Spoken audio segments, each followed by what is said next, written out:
주요 학내 소식입니다. 하이파이브C 혁신역량 함양교육사업단에서는 창의융합 연구 프로젝트 공모를 진행하였습니다. 지난달 30일 공모 결과가 발표되었으며 합격자들은 한 학기 동안의 연구를 진행하게 됩니다. 다문화 탈북 학생 멘토링 멘토를 모집하였습니다. 심사에 합격한 지원자들은 멘토가 되어 다문화 및 탈북 학생들을 위한 학습 지원과 진로 지도 등의 활동을 진행할 계획입니다. 2018년 여름 캐나다 인턴십 프로그램이 진행됩니다. 영미권 학생들의 실제 교육 환경을 경험하고 교육 실습에 참여하는 프로그램으로 6월 말에 예정되어 있습니다. 학생처에서는 학생 자율문화체험 장학생 선발을 공고하였습니다. 프로그램은 국가장학금 신청자를 대상으로 이루어지며 해외 연수에 대한 지원과 기회를 제공합니다. 2018학년도 1학기 봄맞이 심리검사 페스티벌이 열립니다. 대학생활문화원에서 진행하는 본 행사에서는 나를 발견하는 시간이라는 주제로 학생 대상 성격 검사를 실시합니다. 리더십 센터에서 캠퍼스 미팅, 어쩌다 어른 프로그램을 진행합니다. 예비 초등교원들의 역량 향상을 위한 강연 프로그램으로 조희연 서울시 교육감님의 강연이 진행됩니다. 학업 향상 멘토링 장학생을 모집합니다. 창의성 함양 사업단에 지원받는 과학생들을 대상으로 모집이 실시되며 창의융합 교육가로서의 성장을 목표로 합니다. 교환학생 선발 일정이 안내되었습니다. 대만, 중국, 미국, 일본, 국내 학교로의 교환학생을 선발할 예정이며 구체적인 제출 서류와 절차는 각 대학 교환학생 선발 공지 시 추가 안내됩니다. 사양인 여러분 안녕하십니까? 지금부터 4월 둘째 주 SEBS 뉴스를 시작하겠습니다. 첫 소식입니다. 1사학번 학우분들과 서울교육대학교 교육대학원 선생님들의 학위수여식이 진행되었습니다. 4년간의 학부생활과 함께 새 출발을 앞둔 선배님들의 졸업식 장면을 저희 SEBS가 취재했습니다. 자세한 소식 김혜진 기자가 전합니다. 지난 2월 23일 금요일 2017학년도 학위수여식에 막이 올랐습니다. SEBS 아나운서의 산뜻한 진행으로 시작된 졸업식은 많은 이들의 축하와 함께 진행되었습니다. 먼저 총장님께서 학부생활 마무리와 함께 새로운 출발선상에 서게 된 학생들에게 응원의 말씀을 전해주셨습니다. 오늘 우리는 어느 해보다도 뜻깊은 동기의 학위수여식을 맡게 됐습니다. 먼저 이 자리에 참석해 주신 데에 기부인 여러분께 감사의 말씀드립니다. 이전 총장님의 축하 연설 또한 이어지며 졸업식의 의미를 더했습니다. 학내 동아리인 댄스 리플레이의 공연 또한 함께했습니다. 이는 조용하고 격식 있는 졸업식에서 벗어나 학생 중심으로 함께 즐기며 진행되는 식을 주최한 교무처의 큰 의미가 담겨 있었습니다.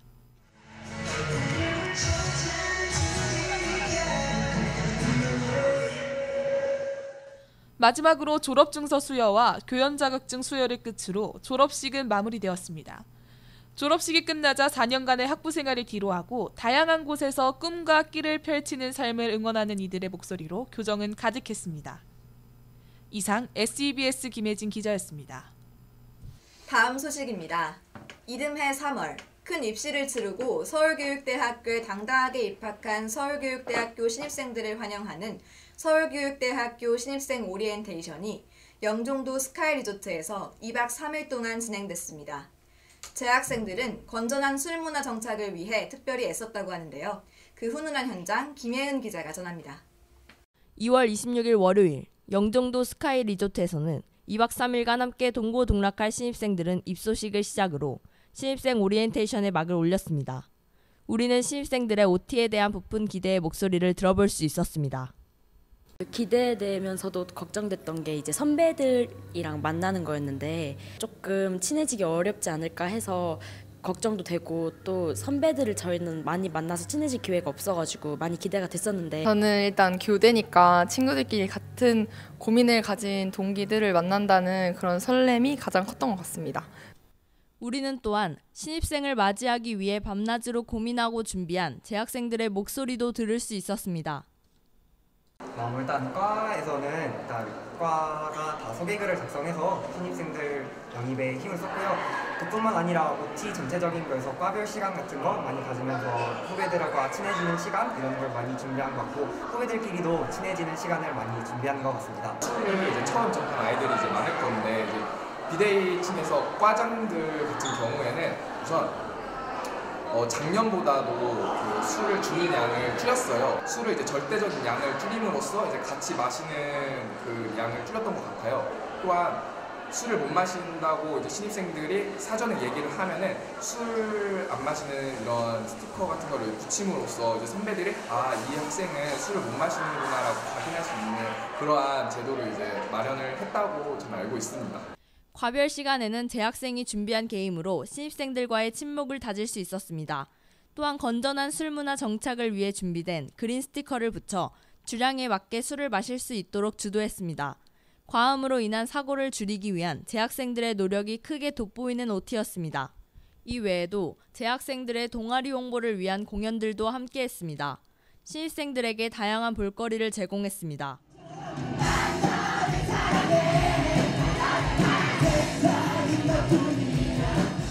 또한 아리마당 부스 운영을 통해 동아리에 대한 더 깊은 탐색의 시간이 주어졌습니다. 마지막 날에는 신입생 새내기 장기자랑을 진행하며 신입생들의 끼를 엿볼 수 있었습니다. 오기 전에 뭔가 선배들이 술을 강권한다던가 아니면 장기자랑을 해야 되나 이런 걱정을 했었는데 그런 분위기도 별로 없었고 또 새내기들과 또 재학생 선배님들과 이렇게 만날 수 있는 기회여서 정말 괜찮고 즐거웠던 경험인 것 같아요. 그동안 큰 문제로 여겨졌던 위험한 술 문화를 근절하고 건전한 오리엔테이션을 진행하기 위한 재학생들의 노력이 돋보이는 행사였습니다. 앞으로도 이러한 문화가 정착될 수 있도록 재학생들의 계속된 노력이 요구되는 시점입니다. 이상 SEBS 김예은 기자였습니다. 다음 소식입니다. 지난 3월 5일 신입생 입학식이 진행되었습니다.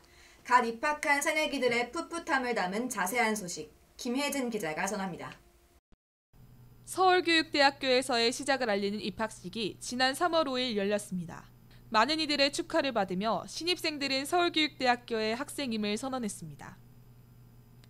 총장님께서도 학생들을 위해 훈화를 들려주셨습니다. 앞으로의 학부 생활을 기대하는 마음으로 가득 찬 입학식은 성황리에 마무리되었습니다. 그들의 새로운 출발을 응원하며 이상 SEBS 기자 김혜진이었습니다. 다음으로 SEBS 시사팀의 소식입니다. 지난해 겨울 서울교육대학교 신축 공사 현장에서 대형 화재가 발생해 서초동 일대가 검은 연기로 뒤덮였습니다. 지난 2월 완공 예정으로 75%의 공점률에 달했던 체육관에서 화재가 발생했던 건데요. 자세한 소식 강선주 기자가 전합니다.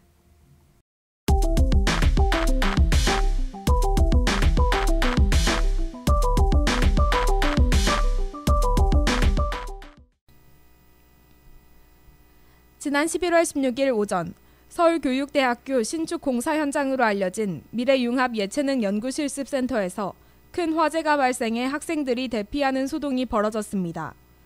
용접자의 실수로 튀긴 불꽃이 번져 3층에서 시작한 불길이 건물 전체로 확대된 것인데요.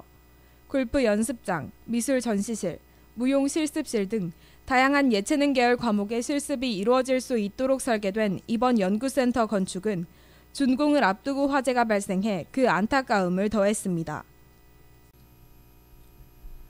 화재가 발생하자 소방당국은 대응 2단계를 발령하여 화재 진압에 박차를 가했고 경찰은 인근 도로를 통제하기도 했습니다. 갑작스러운 화재 발생에 수업 중이던 교수와 학생들은 대피 방송에 따라 안전한 곳으로 대피해 다행히 인명피해는 없는 것으로 드러났습니다.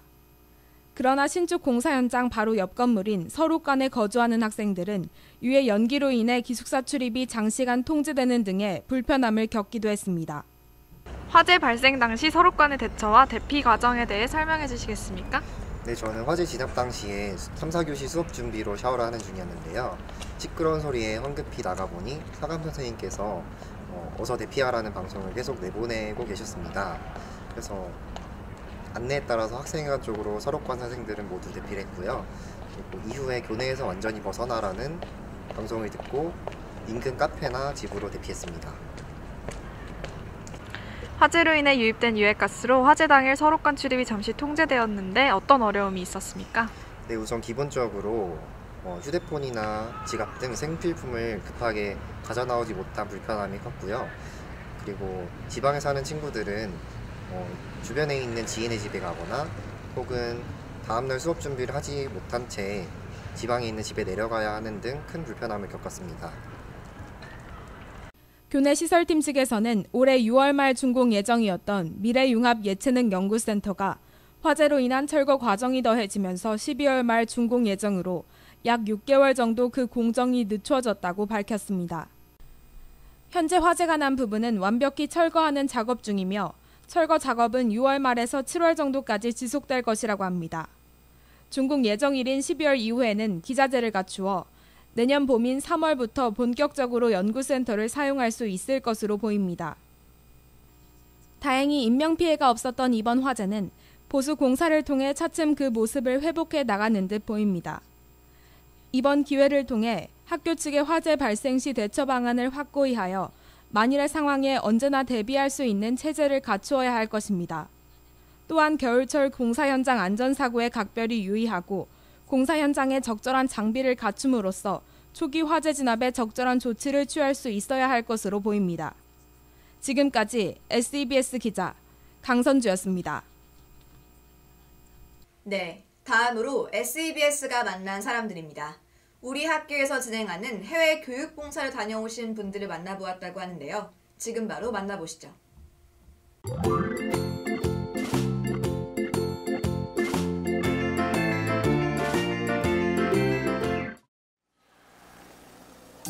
안녕하세요. SEBS가 만난 사람들의 아나운서 민재원, 박지원입니다. 봄바람도 불고 꽃이 만개한 요즘 이제 새학기가 익숙해질 때도 되었는데요. 저희 SEBS에서는 이번 학기가 시작하기 전부터 무척 바쁘게 활동하신 분들을 만나보았습니다. 그들의 방학은 학기 중만큼 알차고 바빴다고 하는데요. 와, 어떤 활동이기에 그러셨던 걸까요? 네, 바로 베트남 교육봉사입니다. 작년 2월 일찍부터 준비를 시작해서 꽤 오랜 기간 동안 베트남에 직접 머물며 활동을 진행했다고 하는데요. 아, 우리 학교에서 주관하는 교육봉사 프로그램이네요.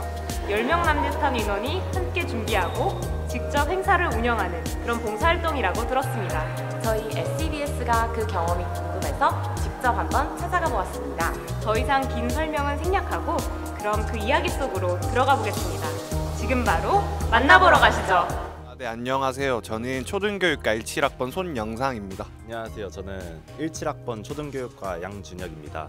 안녕하세요. 저는 미술교육과 1호학번 유상현입니다. 안녕하세요. 저는 서울교육대학교 14학번 윤리교육과 김가희라고 합니다. 우리나라 예비교사들의 해외 문화 탐방이라고 생각했어요. 이게 이유가 뭐냐면 우리나라랑 해외는 문화적으로도 많이 다르고 골고루 다른 요소를 갖고 있기 때문에 우리나라 예비 교사들이 다른 나라에 직접 가가지고 거기는 우리나라와 어떻게 다른지 직접 몸으로 느껴보고 또 깨달아가고 하는 과정이라고 생각했습니다. 네, 그리고 두 번째는요. 우리나라 저희가 예비 교사잖아요. 그러니까 앞으로 어떤 교사로서의 사명감을 가져야 될지 그러니까 직접 경험해보고 체험해보는 과정을 통해 가지고 새로운 교사관에 정립할 수도 있고 경험해봄으로써 앞으로 어떻게 해야 될지 깨달아가는 시간이라고 생각했습니다. 네, 그리고 마지막으로는 우리나라와 베트남의 교육적 빈부격차를 약간 해소하는 시간이라고 생각했어요. 아무래도 베트남이 우리나라보다 교육적 여건이 안 좋은 나라이기 때문에 우리나라 교사들이 직접 가가지고 좀 여러 가지 교육을 함으로써 거기에 좋은 문화를 접해줄 수 있지 않을까라고 생각했습니다. 예비 교사로서 교대에 들어올 때부터 저는 교사에게 가장 중요한 게 그 학업적인 능력보다도 좀 더 다양한 경험을 하고 다양한 활동을 통해서 스스로의 그 경험치를 늘리는 게 되게 중요하다고 생각했어요. 그래서 학교에서 그 진행하는 여러 프로그램에 참가할 생각이 있었고 그 중에 이제 방학 전에 공지사항을 보다가 우연히 베트남 교육봉사 간다는 걸 알게 되어서 바로 신청하게 되었습니다. 처음에 베트남 교육봉사라는 말을 들었을 때 베트남에서 교육봉사를 하면 뭘 할 수 있지? 라는 궁금증에서 생각해서 지원을 했던 것 같아요. 그리고 또 학교 이제 해외 교육봉사 프로그램이 저희가 1학년 때는 많이 없었는데 이번에 새로 생기면서 4학년이 되기 전에 마지막으로 지원해보고 싶다는 생각에서 지원을 해봤습니다. 저는 제 꿈이 파견교사인데요. 이제 파견교사가 해외 초등학교로 가서 아이들을 가르치는 교사잖아요.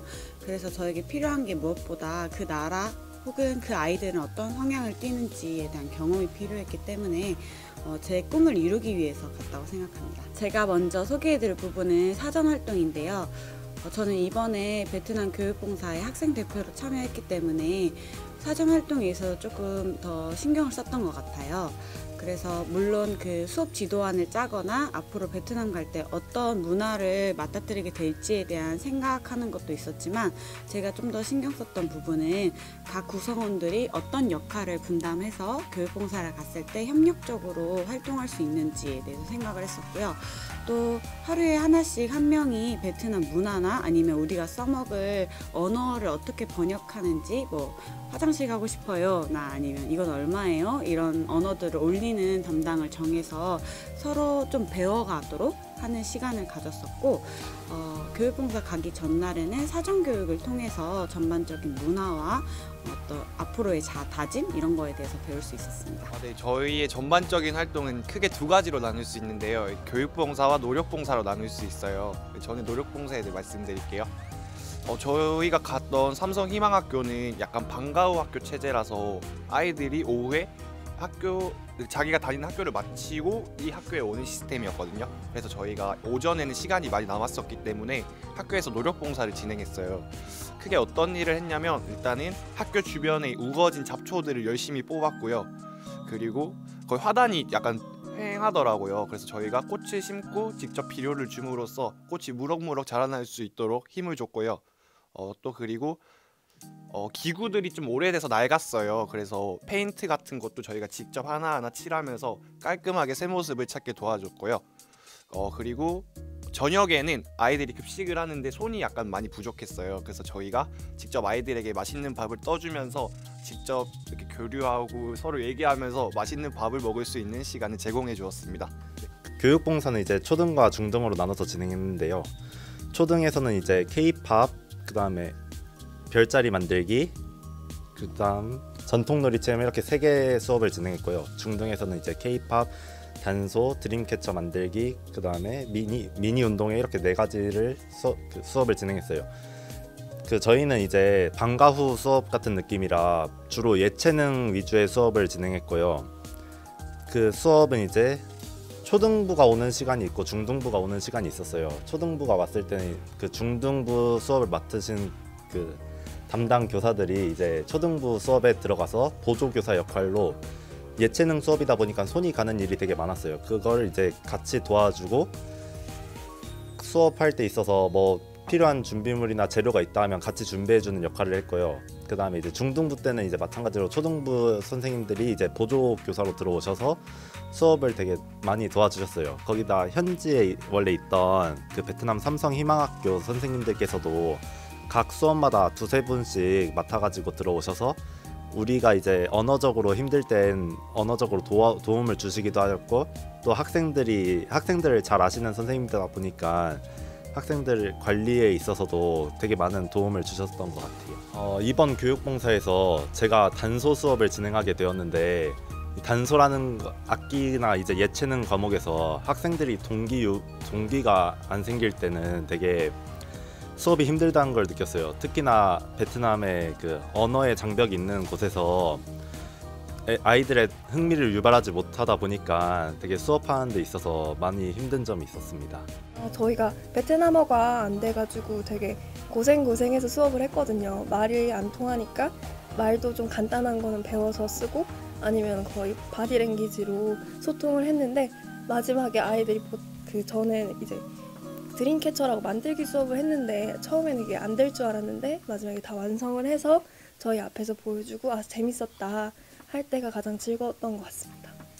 제가 추천해주고 싶은 대상은 저와 같은 꿈을 꾸는 교육대학교생일 수도 있을 것이고, 또는 내가 교육봉사를 국내에서 많이 해봤는데 이러한 교육학적 지식이나 경험을 새로운 환경의 아이들에게 적용해보고 싶다라고 생각하는 후배님들에게 추천드리고 싶습니다. 생각보다 학생들이 교사에 대해 마음을 쉽게 열어주지 않는다는 점을 느꼈어요. 저는 처음에는 되게 단순히 교사가 친절하게 대해주고 먼저 마음을 열어주면 학생도 쉽게 열어줄 것이다 라고 생각했는데 학생들이 생각보다 쉽게 그러질 않더라고요. 끊임없는 친밀감을 형성하고 또 같이 있는 시간을 늘리고 그래야지만 자연스럽게 마음을 열어주고 자신들이 직접 학습에 열심히 참여해주고 그렇더라고요. 세계 어느 나라이든 간에 아이들은 다 똑같다라는 생각이 들었고, 아이들에게 제가 진심으로 대하면 아이들도 그 말이 통하지 않을지언정 그게 느낄 수 있다는 거를 배웠던 것 같고, 그래서 이거를 가지고 제가 나중에 교사가 된 이후에도 좀 마음을 진심으로 대하는 법을 배웠던 것처럼 실제 교육 현장에서도 그런 마음가짐으로 있었으면 좋을 것 같다는 생각을 했습니다. 교육봉사를 하면서 이제 후배와 함께 했던 가르치는 경험이 완전히 색다른 팀티칭이었다고 생각해요. 학번도 달랐고 학과도 달랐고 서로 가지고 있는 것도 달랐는데, 어떻게 보면은 베트남 아이들을 그 한 시간을 가르쳐야 한다라는 그 문제에 닥쳤을 때 해결하는 과정들이 되게 이 친구는 이런 생각을 할 수 있구나도 느꼈었고, 예상치 못한 상황에 그럼 우리 어떻게 하지? 이렇게 생각해 봄으로써 좀 되게 좋은 팀티칭이었다 생각하고, 교육봉사를 딱 떠올렸을 때 그 친구랑 이런 걸 했었지 라는 기억이 많이 남더라고요. 지금까지 베트남 해외 교육봉사를 다녀오신 분들의 이야기를 들어보았습니다. 자칫 헛되이 보낼 수 있는 방학 기간 동안을 알차고 의미 있는 활동으로 채운 이분들이 정말 대단하다는 생각이 드네요. 저는 학생들이 직접 자원해서 다녀온 해외 교육 봉사에 대한 이야기를 들은 게 가장 의미 있던 것 같아요. 네, 그럼 다음에는 또 어떤 분을 만나게 될지 기대하면서 이번 SEBS가 만난 사람들을 마치려고 합니다. 저희 SEBS는 서울교대 학생들이 만나고 싶어하는 그분을 찾아갑니다. 지금까지 SEBS가 만난 사람들이었습니다. 감사합니다. 활기찬 신년, 새 학기의 에너지가 무르익는 4월입니다. 저희 SEBS는 다양한 소식과 이야기를 전해드리며 여러분의 대학 생활을 응원합니다. 이상으로 이번 방송을 마치겠습니다. 감사합니다.